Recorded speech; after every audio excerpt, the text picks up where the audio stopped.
Welcome back to another edition of the Better Contractor. Today, we have Jackie Guin with Oak Bros, Tree Care and Removal out of Bloomington. Jackie, welcome.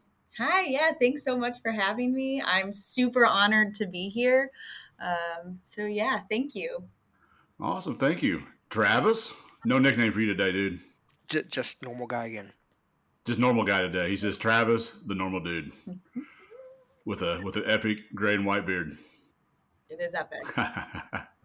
Awesome.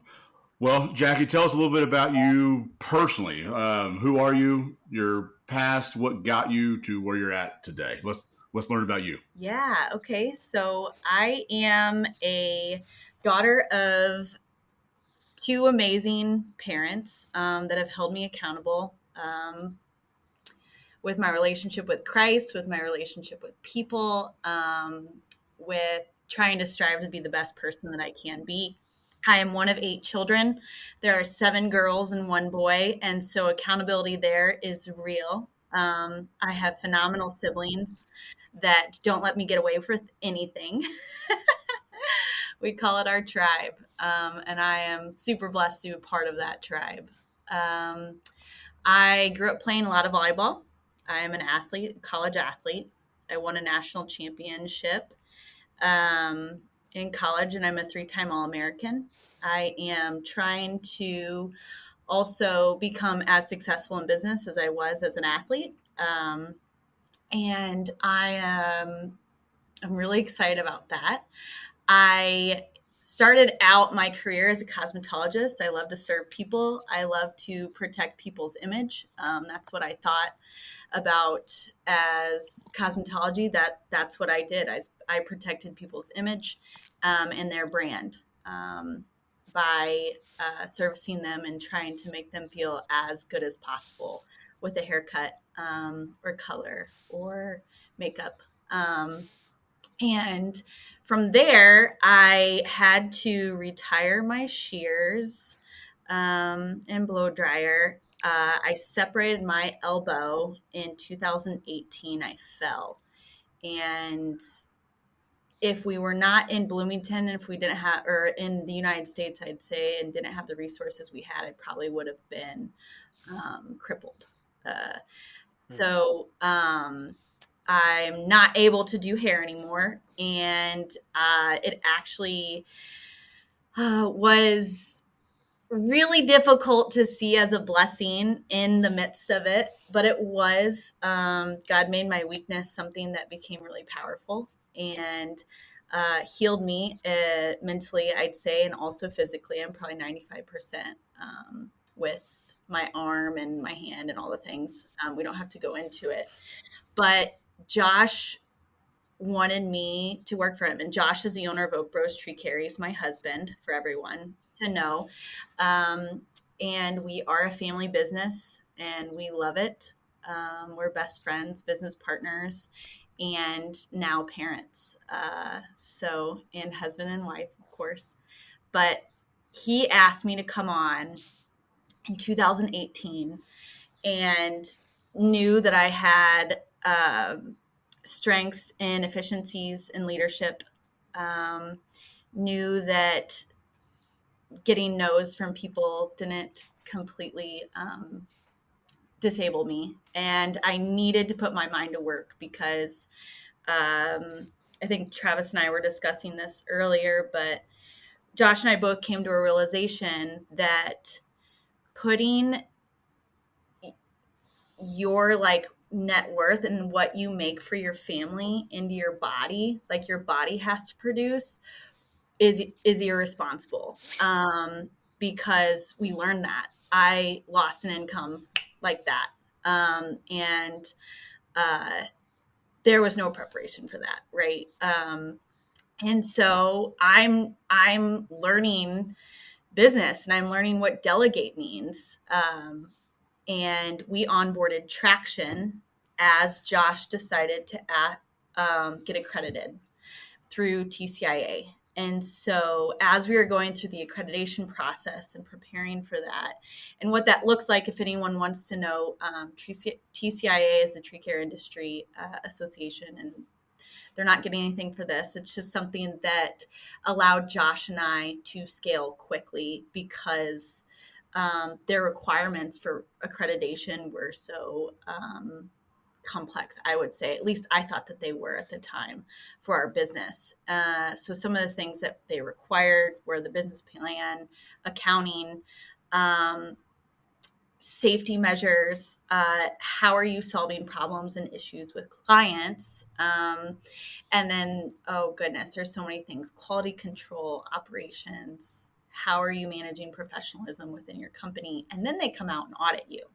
So I use Traction, an EOS system, to kind of set up our rocks, and how Oak Bros went from, gosh, I think we were doing 300,000 to now we are projected to do 2.5, with me being out on maternity leave the last 3 years. So it's been fun. I love it. And I love leadership. I love accountability. I love growing people. I think that's the coolest thing. There's really cool people in this industry that are really transparent and want to see you be successful. And we've made a lot of really cool relationships, I would say globally now. Josh put himself on the map with the grapple saw truck, the crane. And that's kind of where we are. I'm trying to think. We are now in a place where we are able to start scaling on the rocks that we implemented in 2018. So yeah, that's a little about me and how I got in. Well, I like it. Your father was a busy guy. 7 girls. Oh my goodness. He's amazing. If you guys need anything, I'll give you his information. Yeah. He's phenomenal. Yeah. Yeah, I just wrote a few notes down while you talk. So there's, part of our podcast, we look a lot at like what makes an entrepreneur successful, what makes them a winner, what traits might that be. And as oddly enough, you listed 4 kind of right off the bat. Okay. So you talked about accountability. Mm-hmm. That's obviously huge. You talked about self-growth, which is another one that's huge. You were naturally competitive. Yeah. And you brought that into the business world. Mm-hmm. And then with the injury, you turned a weakness into a strength. Yeah. So as entrepreneurs, if you can do those 4 things, you kind of laid the roadmap out right there for success, because most people don't want to do the self-growth. They don't like being held accountable for sure. Most of us can be competitive in the entrepreneur space. Right. And turning a weakness into a strength is sometimes kind of hard. So anyway, kudos to those. One thing before we move on, because there might be some people that don't know what it is. What is EOS, the entrepreneurial operating system? What exactly is that for you guys? What does that look like? Okay, so we started with the VTO. It's the Vision Traction Organizer. And you start out with, I'm actually going to pull it up on my side. You start out with your core values. So Josh and I sat down and we were like, what do we want our rocks to be? So with our core values within our family and at Oak Bros, we make decisions off of these core values. If they don't align, we move forward. Same with our vision and mission. So first we started out by building what is our why? Why? Why are we in this? Why are we separating ourselves from other competitors? What does it look like? So we hold our staff accountable to this. We hold each other as leaders accountable to this. And then we hold every single service added accountable to the core values and to the mission and the vision, so that we don't add things to our company that actually are aligning with our 3-year picture or 10-year target.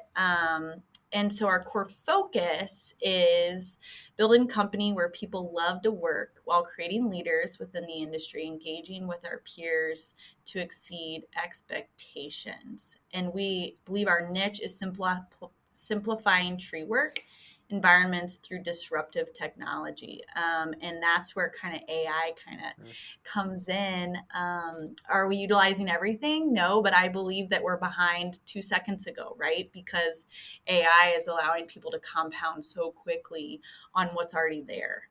So that's kind of where we started with Traction, is getting all of those things down, and we call them our core values, and then you put your rocks into place, and your rocks happen every quarter. So we don't lose track of our goal within the year because we review our rocks internally in strategic meetings every quarter. And then we have priorities that our staff, it breaks down into that their priorities align with their rocks within the company. So there's constant growth, whether it's a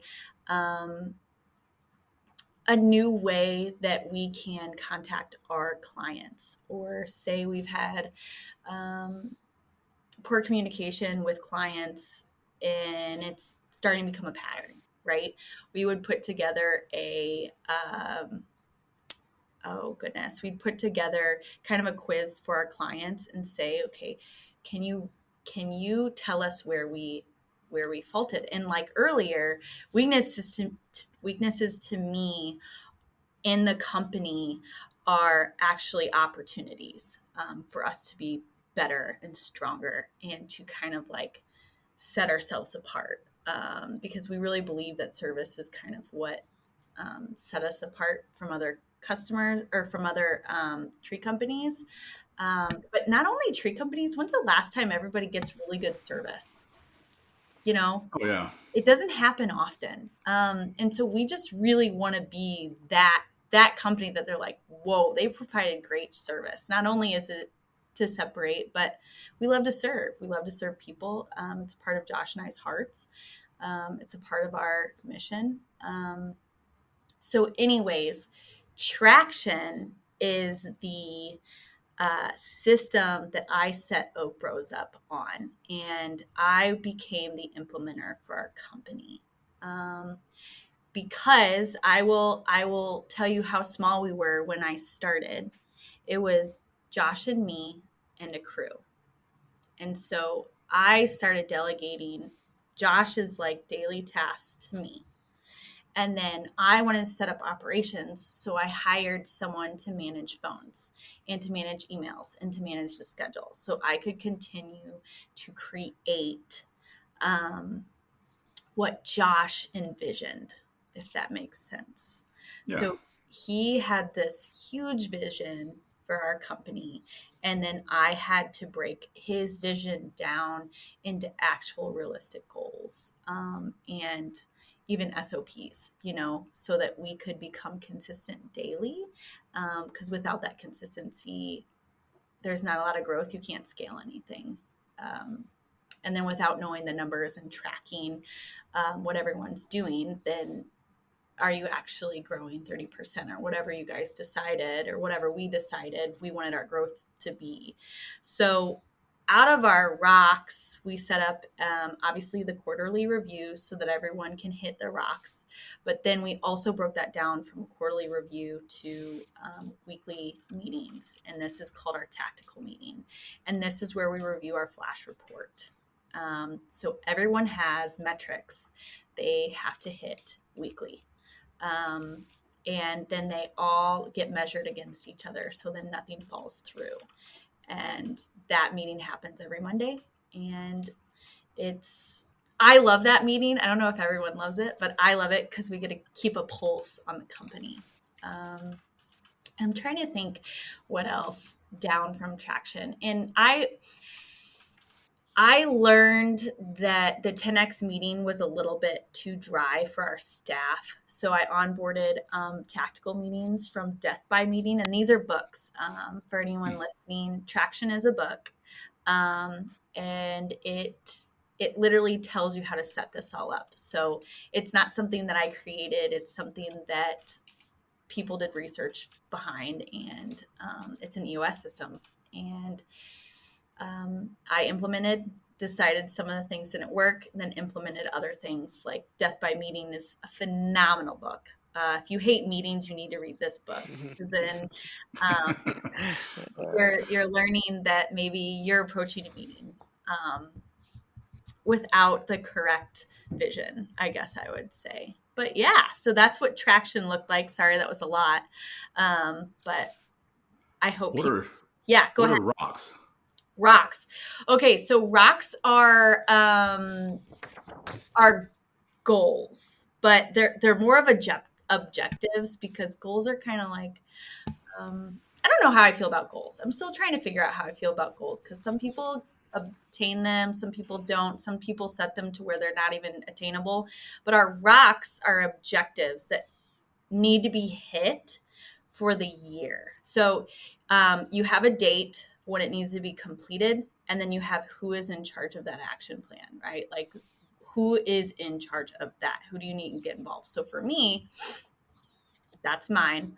I need to get our accountant involved. I need to get our P&L. I need to get our balance sheet. I need to get what our sales goals are so that it's aligning with our margin. So that's like one rock for a quarter, right? And then what's so important about the rocks, it has to have a deadline. And then you have to have like, okay, so in the tactical meeting, for example, on Monday, I would say, okay, I have a meeting set up with our accountant. I have this, this, and this that I'm going to bring to his table. And then obviously we'll have to be going back and forth with that before we get our compensation structure revamped, set up. But sometimes it takes multiple people to do your rocks. Sometimes you have to go outside of the company to get it done, just because we're little. Well, we're not little. I wouldn't say we're little. We don't have a ton of staff, but we're mighty because we use AI. Nice. Just curious, what kind of growth, like percent-wise, have you seen since implementing this to today? Ooh, so our goal was 30% growth every year over year. The first year we implemented, though, we had 100% growth. 100%. That's awesome. And that's not exaggeration. We didn't add any services. We didn't add new equipment. We didn't add new people. It's just because we made our daily consistent. We onboarded a CRM, which was huge. It was huge for our first 2 years, because I was used to a CRM with cosmetology. And I'm like, so how are we keeping everyone's information? And I implemented a new CRM, and it's been amazing. We're using the same one that we set up a few years ago. So very nice. Yeah. So those 2 books, I've read Traction. I have not read Death by Meeting, so I have that on my list to check out. It is so good. It is so good. You'll be like, ooh, this is why I don't like this meeting. Yeah, no, I hear you on that one. I kind of have a goal that every meeting needs to have a purpose. Then you move on from that purpose really quick into the solution, and then you end the meeting. And then you end, exactly. And who's in charge of it? And then you follow up and make sure there's a deadline with it. So instead of just talking round and round and round and round, it just gives you really good pointers. Yeah. But yeah, for anyone that's what I had Josh read was Get a Grip. So that if you have a visionary, so visionary and implementers are completely different people. I am very task oriented. I like deadlines. I like structure. I like scaling off of what I did last time. I want it to be better, right? And that's our numbers report, our flash report on Mondays. But Josh is like, this is what I want. And I'm like, okay, I have to break it down. But the visionary has to see, and this is where I feel like they get it with Get a Grip. They understand the value of what the implementer is doing. In the book, Get a Grip. At least that's how it worked for us. Because I tried having him read through Traction and get on board and get excited about it. And he's like, Chat, this is a lot.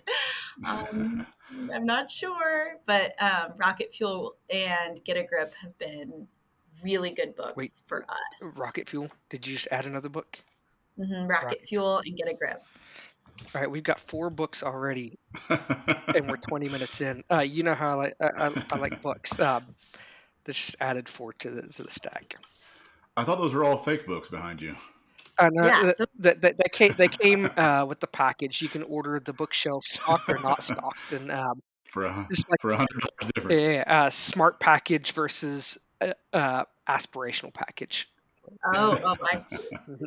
Well, speaking of aspiration, so goals versus rocks. So you view goals as they're more like aspirations in that I set a Yeah. goal and that's something that we aspire to, but yeah, if we didn't hit it, it's okay. That was a projection out there, but a rock would be an objective that is non-negotiable. It is something that Non-negotiable. Exactly. That's a great word for it. Exactly.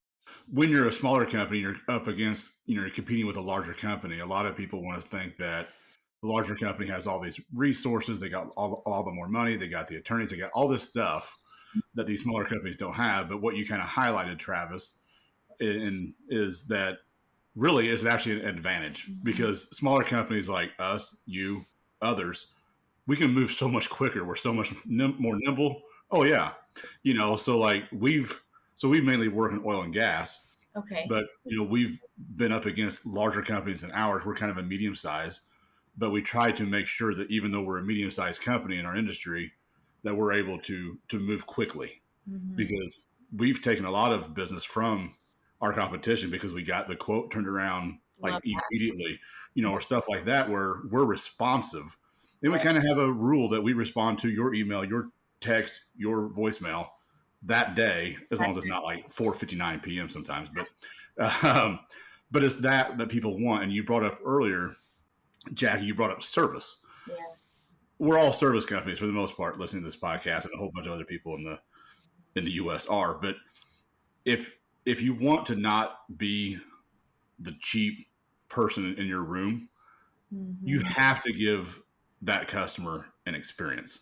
And in the service industry, so you're in the service industry, whether it's tree care, lawn, hair care, whatever it is, it has to be an experience for that customer for them to want to come back to you. So retaining your customer, attracting your customer, getting the referrals, all of that goes into play. So anyway, So we're at 4 books. I'll throw a book number 5, 26 minutes in. So there was a book, Innovator's Dilemma by Clay Christensen. That was one of the ones that was revolutionary in innovation. And we've talked about innovation stuff before, but it's not necessarily innovation. Oftentimes gets attached to technology. It can be innovation in process improvement, changing Yeah. the way that you do things, procedures. But one of the things that he dissected in there was he went through and looked at legacy companies that were big. They owned the market share. They had uh, innovative teams. They had products. They cornered the market almost in some cases, but they were massive. They had deep management teams that were very smart, a lot of funding, a lot of money, and they ended up getting disrupted by this little startup. And how did that happen? When for all intents and purpose, that juggernaut of a company should have been able to crush or move, or they had the money and a lot of times they saw the innovation or the technology or the process, the culture, whatever disrupted them, they saw it before it disrupted them. Sometimes they were offered the opportunity to adopt it and bring it in. Uh, but looking at those smaller startup companies that started kind of a seed of an idea, one of the aspects that made them so successful was their agility. And then one of the things that disrupted the large organizations was their inability to be agile and their bureaucracies sometimes totally necessary if they're in a heavily regulated environment. They got a lot of checks and balances and they're audited and things are different. But for them, a lot of times it was their inability to move and adopt new ideas or challenge the status quo and adopt better ways of doing things or technologies or things. And these little garage startups, it was speed to from ideation to implementation was one person, 2 people. Hey, I've got an idea, go do it. Versus wait, we got to get it on the calendar, and maybe next week we'll talk about these other 4 teams. And did you talk to IT or did you? And it was their ability to move and move faster. So yeah, the smaller companies, if they got their head on straight and they're looking to challenge the status quo, they're looking to do things better. You'll get some of the time, some of the pushback on that is, hey, if it was a good idea, these bigger companies would have implemented it. I'd say that the track record for that, it is not necessarily true in that a lot of the disruption happens from these smaller companies that have great ideas and are able to implement them fast, and move, and then adjust, and then pivot. And yeah. Oh yeah. That's actually, it's a part of our three uniques we actually got from our top five customers that have had used us since we had started. And we asked them why they hired us. I called them. I said, why do you use us over and over and over and over again? And the consistent feedback was we're consistent and reliable. The whole company exudes professionalism, and we are specialists. We're educated, and we're the most qualified in town. And if you know those things, oh, you could just run. Capitalize on it, right? Exactly. And just make sure that you're standing by that in every service that you complete. So like if you don't specialize in something and you start, maybe contracting work out, like is that aligning, right? Or it is because they are the specialists, like they're better at this than you are. And then that's when you can just be like, okay, well, we have someone better, and you can set it up that way if you want, and get referral work from it. Or there's just so many things that kind of go back to what you offer from a service perspective and setting yourself apart, and your customers come up with that. No, I love that. I kind of think one of the main things from like a marketing perspective that people don't talk about enough is what is my customer retention? Yeah. Because I can market all these other things all day long, but if I'm not doing them, my customer retention is going to be like 20% because they're going to see through all that noise really, really quick. So it's almost like, hey, here's who we are. And we have a 90% customer retention rate. So we're actually doing what we're saying. So I do love that. And one point you made earlier that I liked is as you guys grew, like when you came on in 18, it sounds like you did an amazing job. And you talked about the visionary person, which is your husband, and the implementer, which is you, and how critical that is. And that's one thing we've kind of figured out at LanderCorp in the past few years is that I'm the visionary. That's what I love. I do not like the implementation process. So thankfully I have a team that actually enjoys that stuff, and we work phenomenal together. But what you did is you went in and you implemented systems and processes as well. And you implemented that culture so that you did not scale chaos. So one thing I'm curious, because if I'm a listener, I'm wondering, what does that look like a little bit? So like the rocks and the reviews, how do I do that with an employee? So so you're reviewing that, you said, I think weekly, and then does that correlate to their pay? Is there a bonus? Or is this a review process that may equate to a raise at a later date? So at Oak Bros, we review off of numbers because I've been reviewed by coaches that reviewed me emotionally, and I did not take that very seriously. We like to review off of something that is actually production oriented. So you get 1, 2, 3, or 4. You're either setting the standard, you're not doing the work, you're going above and beyond, or the other one, I don't have it right in front of me. But we are very transparent with our staff on how they can be successful at our company. And growth is huge. And I guess with the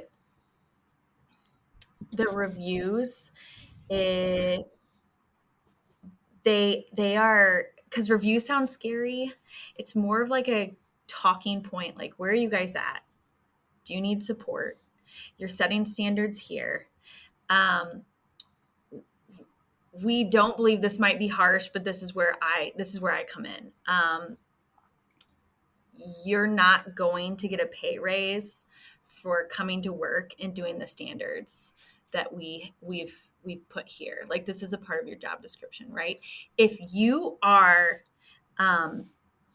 setting standards and going above and beyond and creating, 100%, we will reimburse you for that. Oh yes.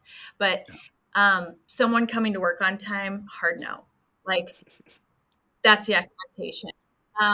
So there's things like that, and you have to draw a line, right? You have to create a tiered system for people to understand how they're going to scale at your company. And Josh has done that for our crew. We have tiers. You get educated in this, you get certified in this, you get your CDL in this, you get a raise. Okay. You might get leadership after you get your arborist. And we will support you every step of the way, but you have to do it. And if you're not doing that, you won't succeed here. But here's the thing. It's not off of what Josh and I think. It's off of what you've done. And that's my perspective, because that's where I've been the most successful under coaches. I've been coached by more people than I can even explain. And not all of my coaches were good, but I had two solid coaches. One of them spoke at my my wedding, and I would call him, he's like a father figure to me. He held me accountable. He lifted me up, but he wasn't like patting me on the back for getting to practice on time, if that makes sense. Yeah. So he also allowed me to be creative. And I think that's another thing is like, if you want your staff to help you scale, you have to give them that opportunity to be collaborative with you and to be understand like budgets within the company, and you being transparent within your leadership, and also them saying, hey, I didn't like this, and you approaching it with like, I'm sorry, this is something that you and I discussed actually, Travis, is bringing on colors. We're trying to implement colors within onboarding for our staff, and this is another part where I don't know. I just really think of things as a machine and well working. There's a verse in the Bible that I just really believe in. It's 2 Corinthians 12:8. Oh no, it's 1 Corinthians chapter 12. Unity and diversity in the body. Like without the hand, it's not going to work. Without the eye, it's not going to work. But you need all of it to be as strong as possible, like one body, right? I believe that in business. Like Brian's out killing it in sales. Am I going to go do that? No, I will support that. Right. I think I could do sales, but I'm not going to take his glory at all. He's going to ask me, Jack, can I go get some more education in sales? I really want to do this, and that. I'm like, yeah, let's do it. Right. And if he does, we are going to give him more money or whatever. Sometimes people aren't motivated by money though within the company. Maybe they want more days off. So we're trying to figure that portion out. Do we have it yet? It's off of what we believe our staff is motivated by, and everyone's motivated differently. And we're small enough. This is why it's so cool to be a small business, is that like we know our staff, our employees, our friends, I would consider them friends, our family, and intimately. We know what's going on. And so like the reviews they keep us on track to set apart a time, to time block, to discuss where they are with their rocks.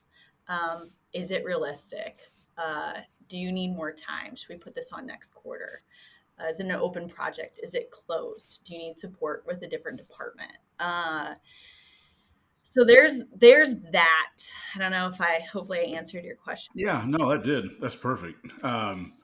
You mentioned the word onboarding earlier, and it's also in the episode notes, so I had to ask about it.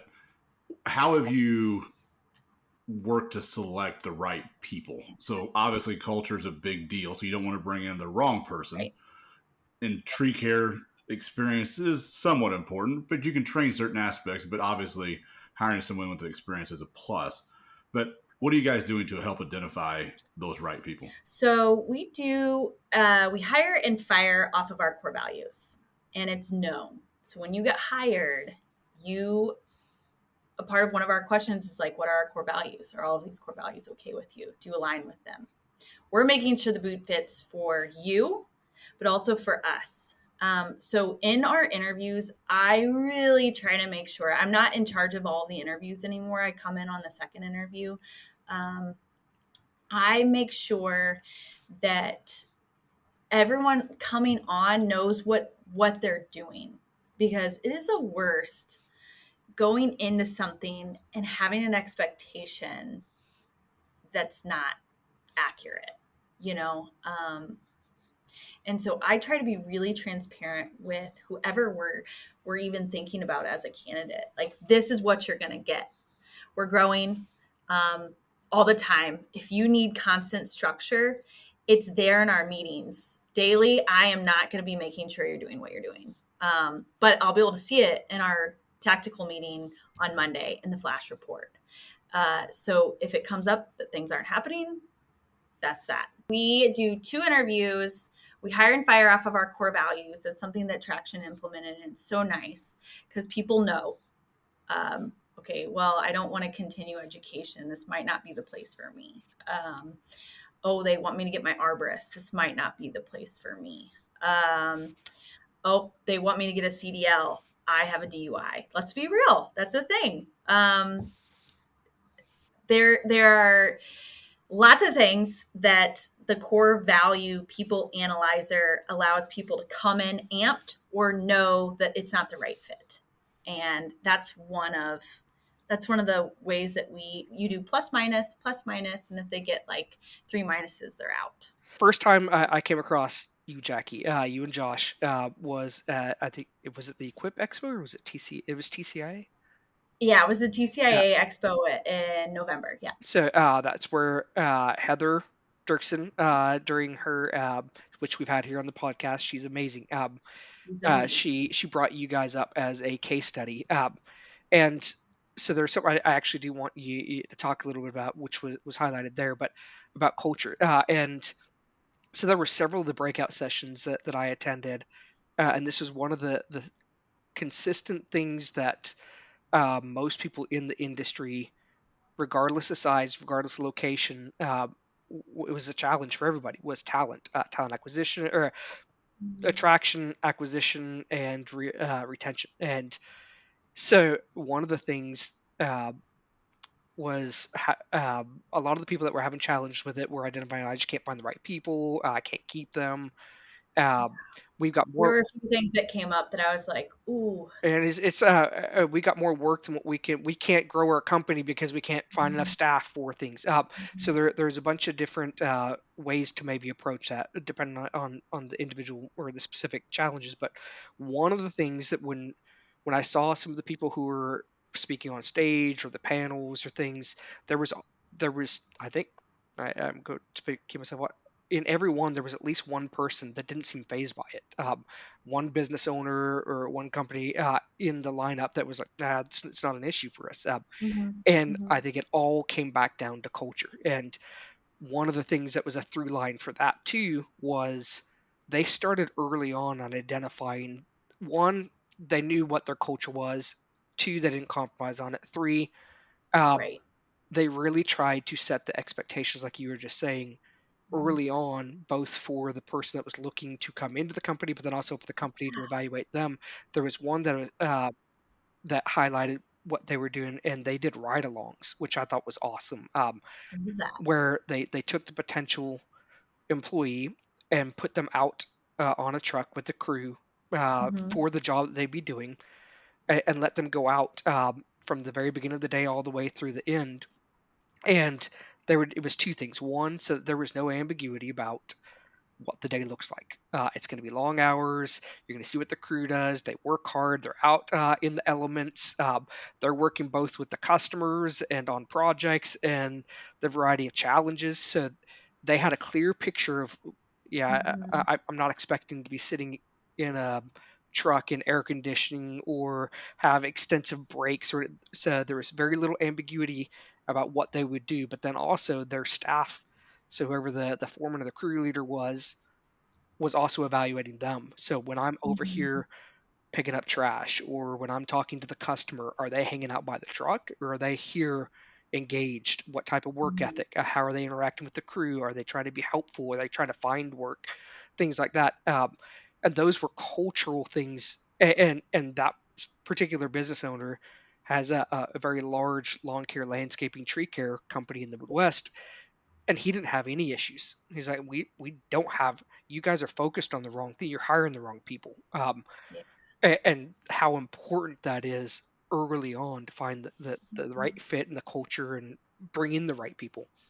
Yeah. Well, I think there's so many contracting businesses, but other businesses in general, especially since COVID, where the labor market has been short.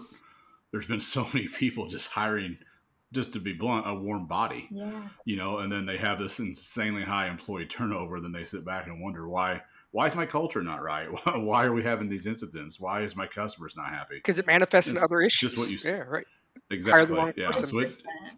Yeah. yeah, it makes sense to take the time to do like what you're saying, Jackie, and Yeah. actually onboard people, train them, make sure they're actually a fit for you. Yeah, you have to. I mean, here's just one little thing. If people are looking to update how they onboard, is um, ask them to come to your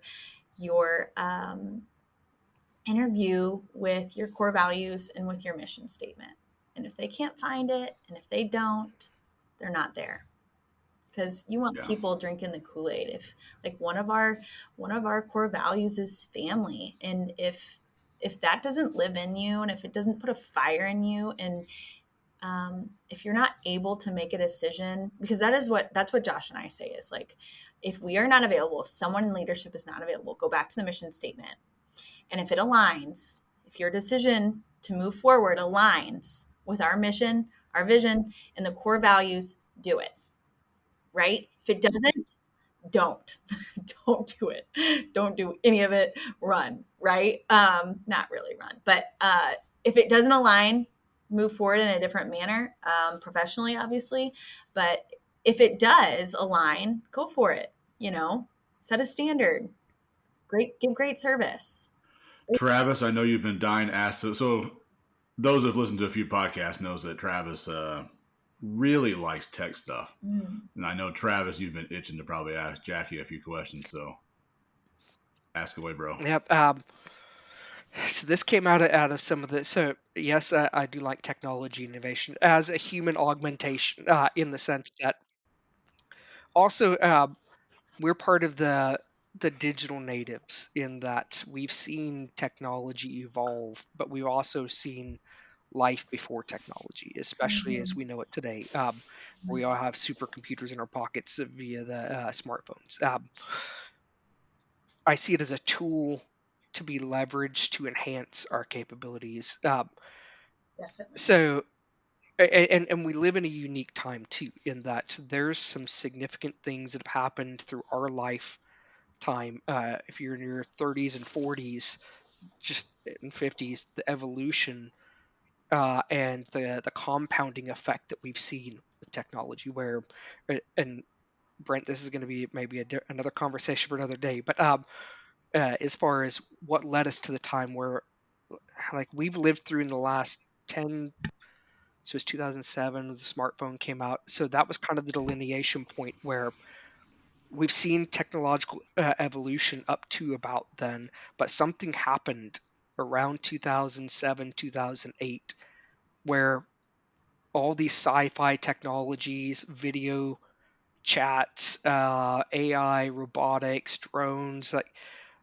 we didn't have it, and then all of a sudden we did, and it Mhm. just happened like that. And then what we're seeing as far as the evolution of them since then, since the 2007 2008 period, just all of a sudden they're talking back to us, and their integration, and there's that integration piece, a whole other dynamic that's both amazing and scary at the same time, in that you've got exponential technologies in their own right, whether it's blockchain or 5G or AI, robotics, whatever, where in their own pillars, they're incredible in producing massive capabilities in changing industries. But then you're seeing convergence happen, where they're taking two or three of these exponential technologies and combining them.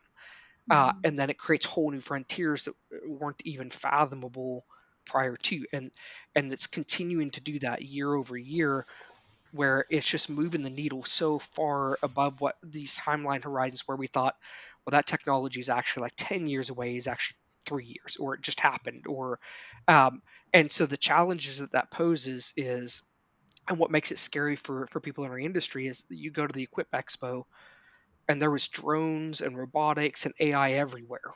Video with AI integration and robotics and software, and it can be daunting for people to look at and say, "Where do I even start?" Or I have no idea what any of that is.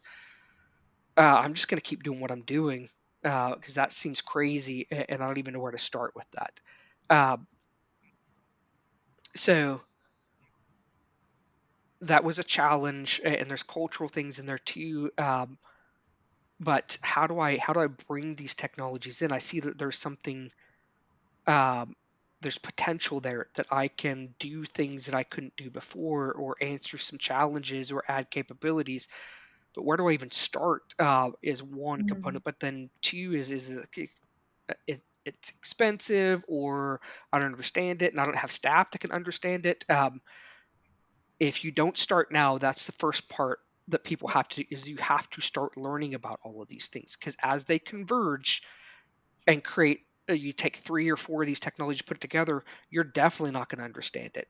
And as companies, we were talking about companies, startup companies or smaller companies that are more agile and can pivot, they'll adopt this stuff much faster, uh, and implement it. And if you don't know what it is, you don't see how it's about to disrupt you. yeah. You also don't see what the capabilities are that you could potentially integrate this, and it solves some problems for you. It makes you more efficient, or saves you some money, or adds capabilities that makes you more competitive. So you guys, and one of the things I love about what you've done, Jackie, is when one of our first meetings, I got the first notification said that your AI personal assistant has joined the meeting and is going to take notes. And I was like, I love this. Tell me more. So, so I love that you're very forward on the technology innovation side.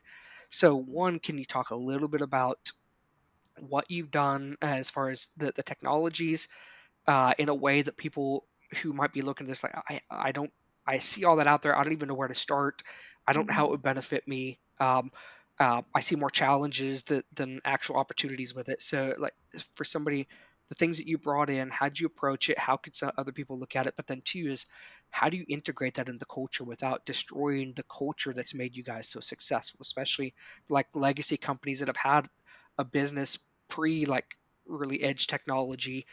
How do they maintain that family or that culture and their customer and their and incorporate technology, really cutting edge innovation without destroying the things that made them magical? Yeah. Okay. So, for me, I approached it as like return on time. Um, I really believe that AI can help me capitalize on some of my weaknesses. So, such as language, it's not where I um, do the best job explaining myself through writing. So, I use ChatGPT often. That is a secret of mine. If you receive an email from me that looks real polished and real professional, it is because I wanted my response to be that way. But that I wouldn't describe myself as being eloquent as a writer, and it's not something that I enjoy. So I try to get my return on time by just throwing something in. And that's just so simple. But it probably saves me legit 10 minutes because it is hard for me to get my thoughts onto paper. Because I do use a lot of fluctuation in my voice. I can come off extremely blunt. And so I have to tell Chat GPT to like warm this response up, right? Like make it more sensitive to things. So that's just one super simple thing that I've onboarded. Another thing, I love saving time. Do I want my administrative assistant at our office wasting her time taking notes and emailing the staff on our action items after our tactical meeting? No, especially if AI can do it. like Fathom. Fathom was listening. I had a whole like meeting notes that I sent to Josh. This is what we reviewed in the podcast. Is there anything that you want me to discuss further? Is there, things like that. I didn't have to write that up. It did it for me. I did tweak it a little bit. You have to review what it does. You have to. You can't just put things in and then whoops, I didn't mean to do that, right? But that's with everything. So I approach AI as return on time. Some people might approach as return on investment also, because I think it can. So I'm not wasting our office administrative's time with asking her to be the note taker in our meeting. I can have AI do that now, and she can spend time creating a campaign email because we need higher close rates. So we're out using our CRM. On Canva, another AI option, you can use Canva. You don't have to hire a graphic designer to do your branding. I believe AI and not AI, Canva and Chat GPT coincide now, I think. I can't remember. But if you're just wanting to get started, I would really look internally at your company and yourself. What are some of the things that I am not the best at, that I don't have enough to hire? If that makes sense. Like, I don't have enough of this happening to hire for it. Maybe AI can do it for you. Another thing that put us on the map, Josh can discuss about this down the road with you guys, but our grapple saw truck, it's remote controlled. We get people calling and telling us it is like watching a ballet. It keeps our staff safe. It keeps everyone on the ground. And our grapple saw truck drives to the job with 2 guys. That's it. That's the minimum, is 2 men. We like 3 for safety. But if someone's off, that crew isn't being rescheduled, because we just need 2. Our grapple saw truck is another person essentially doing 2 people's jobs. So that has made us so much more effective, time saving, obviously, again, ROT. So I would look internally, where can you save time? I know that people are sending the drones out, right, to do estimates. It's wild. Insurance companies are doing that. It's so cool. So don't get paralyzed by how much it can offer. Just look internally, like, where could I maybe implement? Another place that we're implementing is Trainual. It's our learning management system. So when we onboard staff, instead of me sitting with every single person, I can just forward them everything. And they take quizzes. Another thing, ChatGPT can create a quiz for you off of your information that you already have set up that you can put into Trainual. I don't have to do that. I'm not a teacher by trade. There are so many ways that you can capitalize on AI without you needing a tech department, if that makes sense. So you're leading the AI initiatives, or is there anybody else on the team that's partnering with you on that and can do it? I am right now. I'm hoping that Rachel onboards with me. I know that Aaron, our master arborist, is really into a lot of tech. Um, he loves technology. He's so good at it. So Because that was brought up. There was some webinar that I was on that I had like 6 or 7 different speakers, people in the industry, and that was a point that was brought up by one and then echoed by the rest, that more and more of your companies in the space need to start either hire somebody who's focused on the technology who can mhm. go look at it, or identifying that talent internally that can put on that hat and start looking at it through the lens of what are the opportunities, what are the challenges, what's out there, how does it make sense to us, because there's so much more happening in the technological realm, even data. So I think John Deere has a new like widget or whatever that you can just integrate into the software of your equipment, and it does incredible data analytics, time, position, efficiency, just even just the data on stuff. But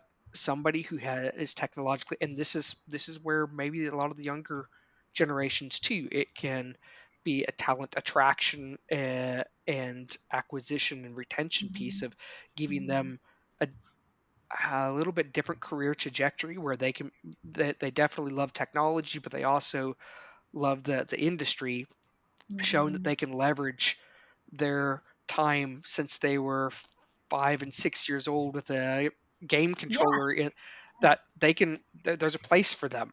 They can help evaluate robotics or something, but that there is a career for them in this where they can leverage maybe a passion in technology, put on another hat, hey, carve out some time, look at this AI or look at the technology, be a technology scout for us. What makes sense, what doesn't. But Oh, I love that, a technology scout. I need a technology scout. I think you're probably serving as it now, I but like yeah, there's definitely opportunity there. I mean, am. I love that. Yeah, I would just say anyone that's listening to this, do not feel that it's outside of your learning capacity for it. I actually think it makes things easier, and it allows you to scale quicker. So if you can get ahead of it and learn just a few things that's within your specialty, I would onboard it yesterday, because AI is changing as we're talking. It really is. And it's amazing. You brought up the TCIA Expo, and I know, so we went to it in the GIE. GIE is the lawn and landscape Okay. this year. And Travis and I were talking afterwards, like it had been a couple years since I've been to TCIA and several years since GIE. And going this year and seeing the amount of technology difference from just 2 years ago or 5 years ago was mind blowing this year. From robotics to, I mean, like an actual robotic mower, not just remote control, but actually robotic, and actually a big mower, not a little tiny vacuum mower for a 100 square foot yard. Mind blowing. So there's so much, like you said, so much opportunity and change that's happening, but is going to happen. When you look back in history, where there's been companies not, adopt these things early, they do get left in the dust. So even if you're thinking, hey, this is stupid, this is dumb, while there may be opportunity in that, so like eventually what I can see with AI is there may be some human element of things removed. Yeah, you don't want to be blockbuster. Exactly. People want to still have that human element. So you got to preserve that. Yeah. Then, like you said, still grab the stuff that it can do easily for you and be efficient and help you there. Yeah. But, even the grapple saw truck. Yeah. That's still fairly new in tree care. To me, that is the only way to do like backyard and tree removal like what you're doing. The only way to do it. And we talked to another company at TCIA, very similar story to yours. They've reduced their crew size, they're more efficient, and they're making way more profit than they were prior. Yes. And it's like you said, it's a lot safer as well. So anyway, my thoughts on kind of the tech a little bit as well, but I love it. Well, as we kind of start to just naturally wrap this up, is there any other questions or comments, Jackie, that you kind of wanted to get out there today? Yeah, I just want to maybe encourage people to just empower their people.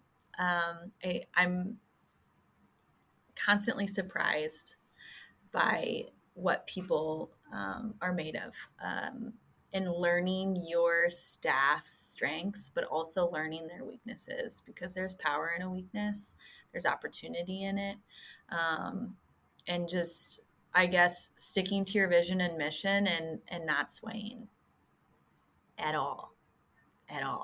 Be stubborn in that portion, for sure. I love it. And stick to your core values. Oh yeah, for sure. But yeah, I don't really have anything else.